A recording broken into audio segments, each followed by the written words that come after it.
오늘 본문은 예수님의 십자가 사건 그리고 부활 사건이 일어난 지 얼마 안 돼서 생겨난 본문입니다. 6월절 만찬 자리가 끝나고 예수님께서 잡히셨죠. 그리고 십자가를 지시고 부활하셨습니다.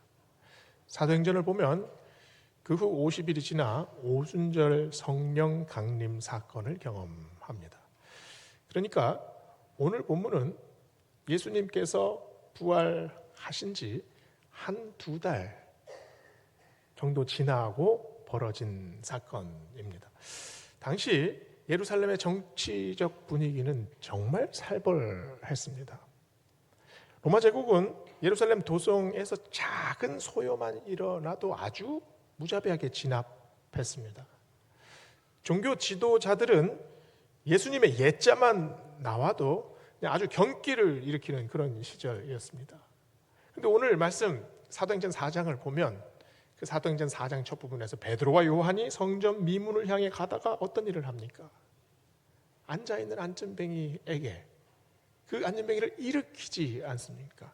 금과 은은 내게 없어도 내게 있는 것으로 너에게 주노니 나사렛 예수 그리스도의 이름으로 일어나 걸으라. 그 말을 듣고 그 안전뱅이가 일어나요. 예수 그리스도의 이름이 온 예루살렘 도성에 퍼져 나갑니다. 어떻게 됐습니까? 다시 베드로와 요한을 사내들인 공회에서 잡아들입니다. 그래서 재판을 하지 않습니까? 그 윗구절 사도행전 4장 6절을 보면은요, 대제사장 안나스, 가야바, 또 요한과 알렉산더 대제사장 문중이 모조리 다 참여해가지고 그 재판을 집정합니다. 예수님이 잡히셨을 때와 똑같은 시나리오가 지금 진행되고 있습니다. 이 법정에서 십자가형이 내려질 수도 있었습니다. 다행히 백성들의 그 원성으로 이 베드로와 요한이 풀려나지 않습니까? 베드로와 요한이 이제 예루살렘 교회에 와서 무슨 말을 했을까요? 성령님께서 만약에 우리와 함께 하지 않으셨다면 그때 예수님 십자가 잡히셨을 때처럼 또 부인했을 수도 있습니다. 너무나 떨리는 경험이었습니다. 그러나 성령님께서 붙잡아 주셔서 우리가 이렇게 나올 수 있었습니다. 이 고백하지 않았겠습니까? 그런데 문제는 여전히 해결되어 있지 않습니다. 왜냐하면 그 사내들인 공회에서 명령한 내용이 있지 않습니까? 이후로 다시는 예수의 이름을 말하지 마라. 예수가 부활했다 이딴 소리가 다시 나오면 정말 가만두지 않겠다. 말하자면 집행유예로 풀려난 겁니다. 이 베드로와 요한 뿐만 아니라 예루살렘 교회 성도들은 지금 진퇴양난의 위기에 처해 있죠. 만약에 사내들인 공회의 명령을 받아서 복음을 전하지 않으면 교회는 소멸하게 됩니다. 그렇다고 또 예수 그리스도의 이름을 전하면 자기들뿐만 아니라 성도들의 생명까지도 위험해지지 않습니까? 도대체 어떤 선택을 해야 하겠습니까? 우리가 살아가면서 다양한 어려움과 난관에 봉착하게 됩니다. 그때 우리는 어떤 선택을 하고 살아갑니까? 요즘 수능이 이제 한 달도 안 남은 것 같습니다. 이 아이들의 반응이 참 다양해요.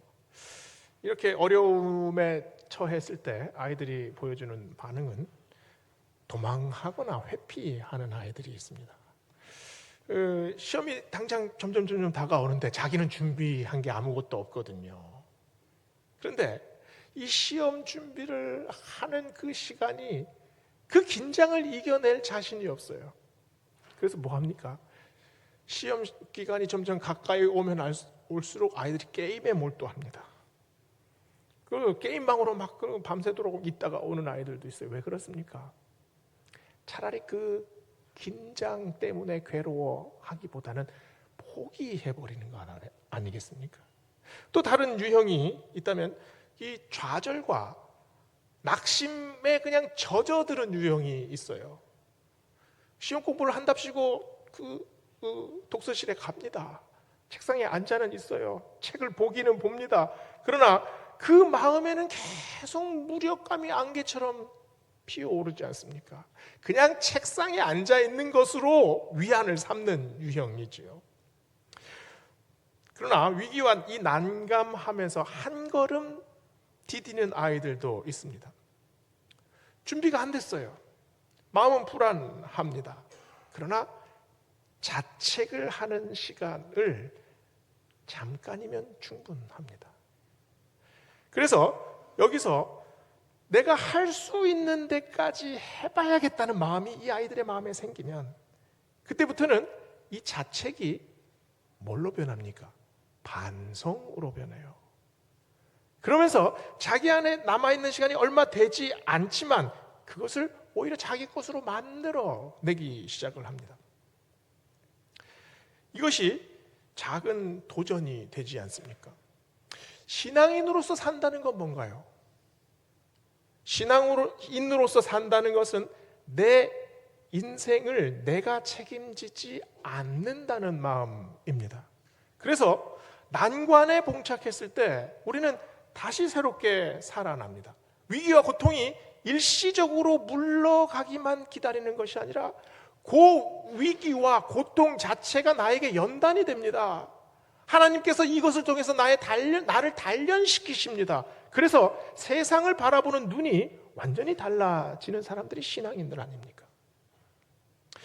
오늘 말씀은 초대교회 기도의 특징을 보여줍니다. 예루살렘 교회를 막고 있는 그 두려움의 벽은 굉장히 높았습니다. 로마의 그 황제의 억압, 그리고 종교 권력의 탄압, 이 앞에서 예루살렘 교회 성도들이 어떻게 해야 할지를 알지 못했습니다. 그러나 오늘 이 반응을 보세요. 어떻게 합니까? 기도를 시작합니다. 오늘 본문이 굉장히 짧은데 이 짧은 본문 전체가 예루살렘 교회 성도들의 기도입니다. 24절에서 이렇게 말하죠. 그들이 듣고 한 마음으로 하나님께 소리 높여 이르되. 한 마음으로 하는 기도가 뭘까요? 첫 번째로 한 마음의 기도는 문제 속으로 뛰어드는 방식입니다. 어떻게 해야 할지 알지 못할 때, 도대체 무엇부터 해야 할지 전혀 알지 못할 때, 그때 예루살렘 교회 성도들 중 한 사람이 일어서서 큰 소리로 기도합니다. 그 소리를 듣고 옆에 사람도 같이 기도합니다. 어떤 사람은 서서 기도하고, 어떤 사람은 무릎 꿇고 기도하고, 어떤 사람은 방언으로 기도하고, 어떤 사람은 침묵으로 기도합니다. 하나님, 이제 우리가 어떻게 해야 합니까? 앞으로 나아가야 할지 아니면 뒤로 물러서야 할지 도저히 알지 못하는 상황입니다. 성도들이 함께 기도하죠. 합심해서 기도합니다. 이 성도들이 지금 어디로 뛰어들고 있습니까? 문제의 상황 속으로 뛰어들고 있어요. 그런데 그곳이 어디입니까? 그곳이 기도입니다. 문제 상황을 보고 문제 상황 속으로 뛰어드는 것 같으나 이들은 지금 기도에 돌입하고 있습니다. 한 마음의 기도는 성경에 수도 없이 많이 나타납니다. 예수님께서 승천하시고 나서 남아있는 성도들이 얼마나 불안했습니까? 그때 사도행전 1장을 보시면 사도행전 1장 14절에서 남아있는 성도들이 이렇게 말합니다. 여자들과 예수의 어머니 마리아와 예수의 아우들과 더불어 마음을 같이 하여 오로지 기도에 힘쓰더라. 마음을 같이 하여. 이게 한 마음. 헬라어로 똑같은 단어를 씁니다. 호모 디마돈이라는 단어예요. 호모 디마돈은 같은 호흡이라는 말입니다. 우리가 기도할 때 제각각 자기 기도의 제목이 있죠. 제각각 기도합니다. 그러나 호모 디마돈으로 한 마음으로 기도하는 것은 그 기도가 함께 녹아져서 하나의 기도로 올려진다는 말입니다. 한 호흡을 나누는 사람은 한 생명의 사람 아닙니까?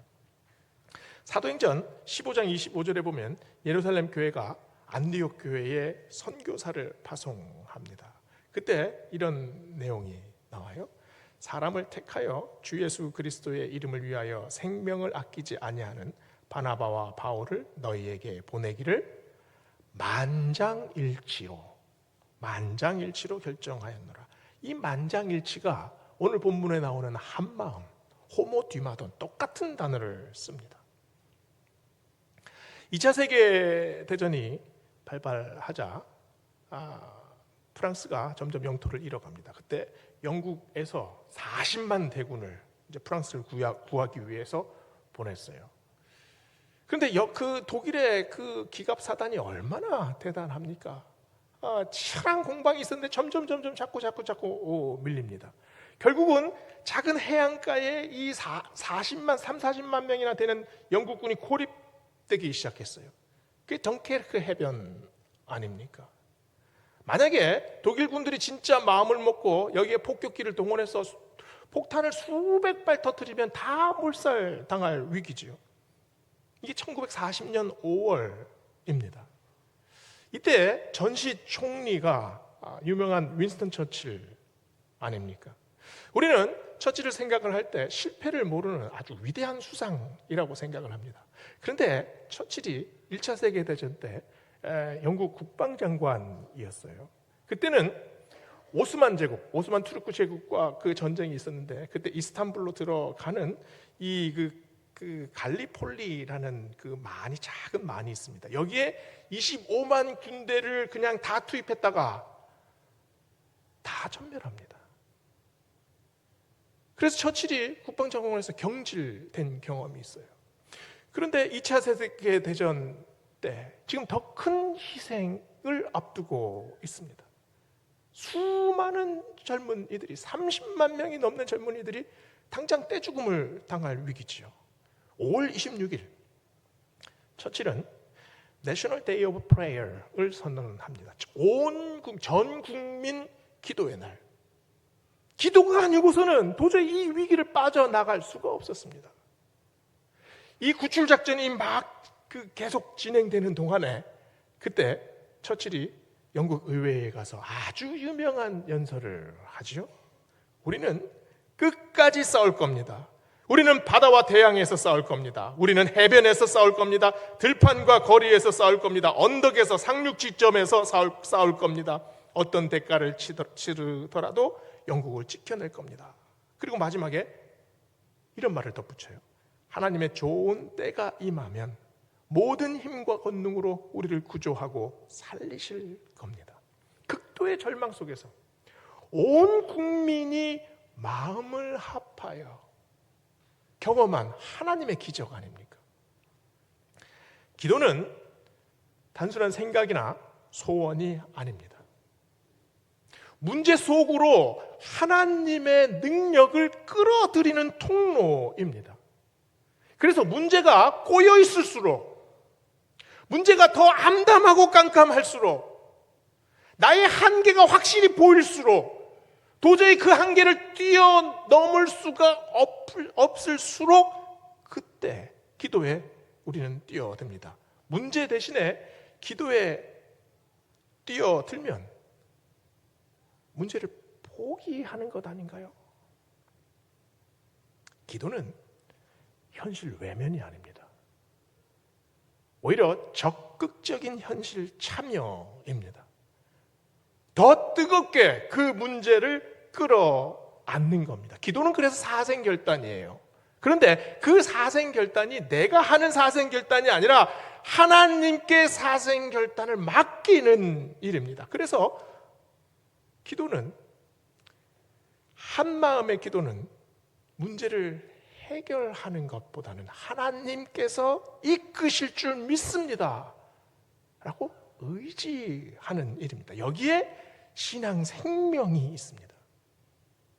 오스왈드 체인버스는 이렇게 말했습니다. 기도는 우리의 영혼을 하나님의 손에 올려놓는 일이다. 나의 삶과 나의 인생과 나의 영혼이 하나님 손에 있습니다. 내가 이제 나의 모든 것을 하나님 손에 올려놓습니다. 하나님께서 책임져 주시옵소서, 이 고백이잖아요. 그래서 기도는 신앙의 첫걸음이기도 하고 신앙의 최고봉이기도 합니다. 기도를 통해 우리는 문제 속으로 뛰어드는 것이 아니라 하나님을 향해 뛰어듭니다. 그런데 그 뛰어듦이 낙하가 아니라 비상하는 일이 됩니다. 하나님께서 우리에게 날개를 달아 주십니다. 땅만 보고 걷는 우리가 고개를 들어 하늘을 보게 하십니다. 그래서 전혀 지금까지 보지 못했던 것을 보게 하시고 전혀 느끼지 못했던 것을 느끼게 하십니다. 그 날개가 초월의 날개 아닙니까?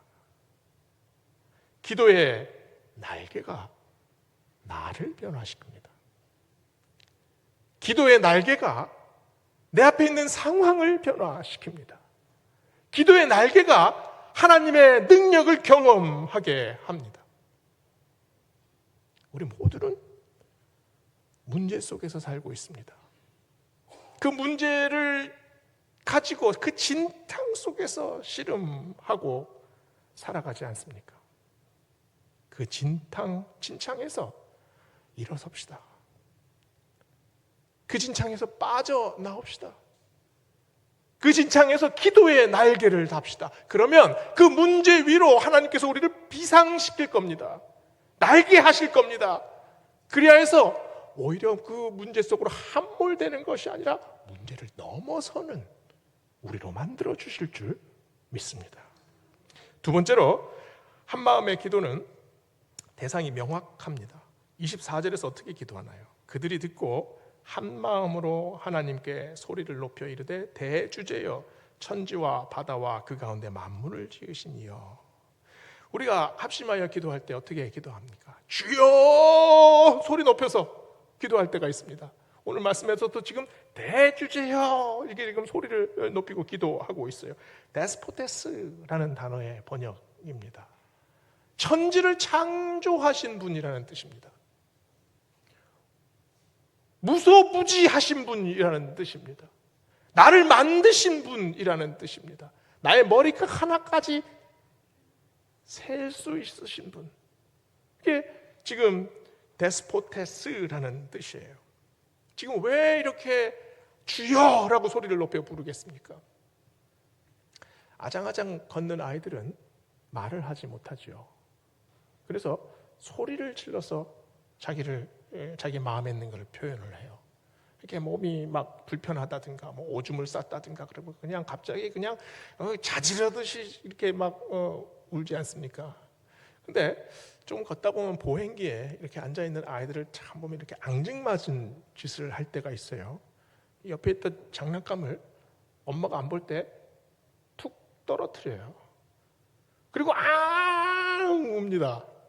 그럼 엄마가 부엌에서 일하고 있다가 와가지고 장난감을 주워서 주죠. 그럼 울음을 그쳐요. 장난감이 목적이었을까요? 엄마가 나와 장난감 사이에 개입해 주기를 원하는 것 아닙니까? 우리의 일상 속에 이런 일이 참 많이 벌어집니다. 우리가 결혼했을 때 처음에 아주 그냥 뭐 아무 문제 없이 살 것 같지요. 조금만 지나봐요. 이 헤게모니 싸움이 치열하잖아요. 아내가 이길 것인가 남편이 이길 것인가. 결국은 누구 하나가 이겨요. 그러면 모든 것이 해결되나요? 평화입니까? 그렇지 않잖아요. 불만이 쌓입니다. 왜 나한테 이래라 저래라 하는지, 왜 내가 끌려다녀야 하는지, 결국은 이게 막 폭 터져 나오고 큰 부부싸움으로 번질 수도 있습니다. 그때 신앙인들은 세상 사람들과 다른 생각을 하죠.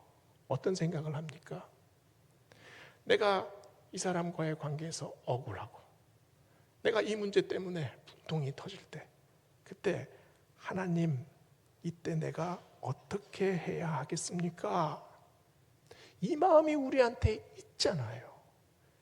이게 세상 사람들과 우리가 다른 점입니다. 나와 문제가 1대1의 관계로 되는 것이 아니라 이 나와 문제 사이에 하나님이 계십니다. 하나님이 그것을 보고 계십니다. 그래서 위기와 고난은 내가 당하는 억울함, 내가 당하는 고통이 아니라 하나님이 함께 당하시는 고통이다. 이게 우리의 믿음 아닙니까? 이게 기도의 법칙입니다. 하나님과 문제와 나와 이 거룩한 트라이앵글을 만드는 것. 그러면 그 문제를 우리는 다시 보게 됩니다. 예루살렘 교회 성도들은 25절 26절에서 시편 2편을 인용을 합니다. 어찌하여 열방이 분노하며 족속들이 허사를 경영하였는고 세상의 근왕들이 나서며 관리들이 함께 모여 여호와와 그의 기름 부은 자를 대적하도다. 이게 다윗의 시편 아닙니까? 어려움과 고난 속에서 세상 사람들은 자기 욕심을 분출하며 모든 허탄한 일을 경영합니다. 이들에게는 하나님이 없습니다. 자기 주장이 자기의 목표예요. 이런 삶의 방식이 그 사람들을 어떻게 이끌어갑니까? 결국은 모든 것이 허사인, 결국은 하나님을 대적하게 하는, 하나님이 나와 상관없이 무조건 지금 내 욕심대로 살아야 한다는, 결국 이 절망 상태로 떨어지게 되는 거죠. 그래서 27절 28절에서 지금 예루살렘 교회 성도들은 자기들의 삶과 지금 이 시편 2편의 삶을 지금 적용하고 있어요. 27편에서 이렇게 말하죠. 헤롯과 빌라도 이방인과 이스라엘 백성들이 예수 그리스도를 대적하고 있습니다. 모두가 허사를 경영하려고 합니다. 이제 하나님의 권능과 뜻대로 예정하신 뜻을 이루소서. 자, 이 기도의 의미가 참 깊습니다.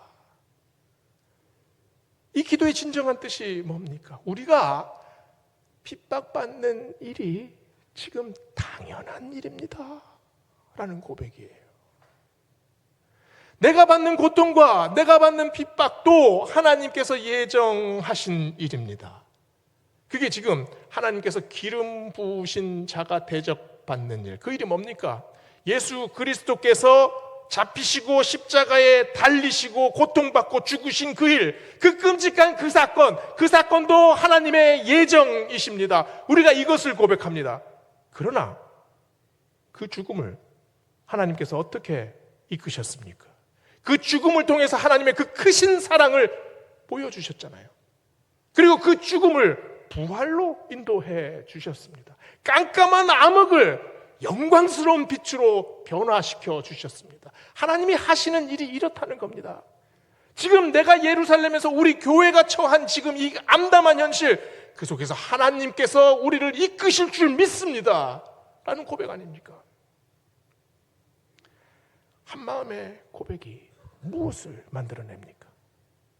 용기와 담대함을 만들어냅니다. 우리도 고난당합니다. 하나님, 우리도 억울합니다. 그러나 지금 내가 보고 있는 이 상황을 하나님께서 분명히 변화시켜 주시리라 믿습니다. 지금 이 고백이에요. 이 기도가 나와 문제를 분리시켜 냅니다. 나는 문제를 위험하고 그리고 절망스럽다고 생각을 하죠. 그렇게 봅니다. 그러나 오늘 말씀을 보세요. 하나님이 굽어 보십니다. 나는 나의 일을 할 뿐입니다. 나의 갈등과 나의 불안을 하나님께 맡겨요. 그리고 나는 나의 사명을 따라 살아갑니다. 박해를 없애달라는 기도가 아니지 않습니까? 문제를 없애달라는 기도가 아니에요. 이 길을 걷게 하소서의 기도입니다. 인생 길을 걷다가 돌뿌리 하나가 참 문제지요. 이 돌뿌리 때문에 자꾸 넘어지잖아요. 이것만 없애버리면 모든 게 해결될 것 같습니까? 돌뿌리는 또 나타납니다. 중요한 것은 이 길을 내가 어떻게 마치느냐, 이것이 훨씬 더 중요합니다. 크고 작은 위협 앞에서, 인생길 앞에서 우리는 어떻게 기도합니까? 하나님, 흔들리지 않게, 주눅들지 않게, 그리고 두려움 대신 믿음을 주소서. 위기 앞에서 도망치는 것이 아니라 오히려 헤쳐나가게 하나님 나에게 믿음을 주시옵소서. 그래서 오늘 말씀을 보세요. 지금 중요한 것이 자기들이 살아야 함에도 불구하고 담대하게 말씀을 전하게 하소서, 이렇게 기도하고 있습니다. 그리고 나의 이 약한 손으로, 이 아무것도 할 수 없는 이 손으로 병을 낫게 하소서, 이렇게 기도해요. 그리고 그것을 통해서 하나님의 표적을 드러나게 하소서. 이게 위기 앞에서 했던 예루살렘 성도들의 기도입니다. 무엇을 하고 있습니까? 자기들 앞에 닥쳤던 문제를 자기와 분리해내기 시작합니다. 그리고 하나님을 의지하는 마음으로 두려움을 분리하고 문제를 분리하고 하나님께 조금씩 다가가고 있습니다. 이게 한마음의 기도 아닙니까? 마지막으로 한마음의 기도는 성령님과 하나 된 기도입니다. 31절은 말합니다. 빌기를 다하매 모인 곳이 진동하더니 무리가 다 성령이 충만하여 담대히 하나님의 말씀을 전하니라. 성도들이 모인 곳이 진동했습니다. 이 진동을 살리오라는 단어를 썼어요. 이 단어는 뭐냐 하면 파도가 이렇게 파도가 치는 이 파장을 살리오라고 합니다. 성령께서 우리의 영혼 한가운데 탁 진동을 일으키시면 그 진동이 파장이 돼서 퍼져나갑니다. 그 파장이 우리를 움직이는 원동력이 되지 않습니까? 제가 설교를 준비하다가 손택수 시인이라는 분의 시를 하나 우연히 보게 됐습니다. 한낮 대청마루에 누워 앞뒤 문을 열어놓고 있다가 불어오는 바람에 겨드랑이 땀을 식히고 있다가 쓱 제비 한 마리가 집을 관통했다. 그 하얀 아랫배 내 얼굴에 닿을 듯 말 듯 한순간에 스쳐 지나가 버렸다. 잠시 어안이 벙벙, 그야말로 무방비로 앞뒤로 뻥 뚫려 버린 순간 제비 아랫배처럼 하얗고 서늘한 바람이 살인문을 빠져나가는 게 보였다. 내 몸에 숨구멍이란 숨구멍을 모두 확 열어 젖히고. 이게 참 기막힌 순간 아닙니까? 대청마루에 앉아있는데 갑자기 제비 한 마리가 확 지나갔어요. 근데 그걸 어떻게 표현합니까? 모든 숨구멍이 확 뚫려버린 그런 기분. 성령이 임재하시는 기도가 이런 기도 아니겠습니까? 갑자기 확 스쳐가면 나 안에 막혀있던 내 문제 때문에 골머리 썩고 있던 모든 구멍이 확 뚫려버리는 느낌. 성령께서 내 영혼 한가운데 탁 진동을 주시면 그 파장으로 내가 안고 있던 모든 문제들이 썰물처럼 빠져나가는 느낌. 성령께서 기도의 파도를 주시면 그 파도가 잠자던 내 영혼을 깨우는 느낌. 그래서 그 기도를 통해서 하나님의 능력을 경험하는 그 은혜. 그것이 오늘 말씀 속에서 우리에게 말하는 것 아니겠습니까? 오늘 말씀을 묵상하시며 내 안에 있는 문제는 무엇이고 나는 이 문제를 어떻게 해결하고 있습니까? 질문하며 하나님에게 나아가시는 우리 모두 되시기를 주의 이름으로 축원합니다.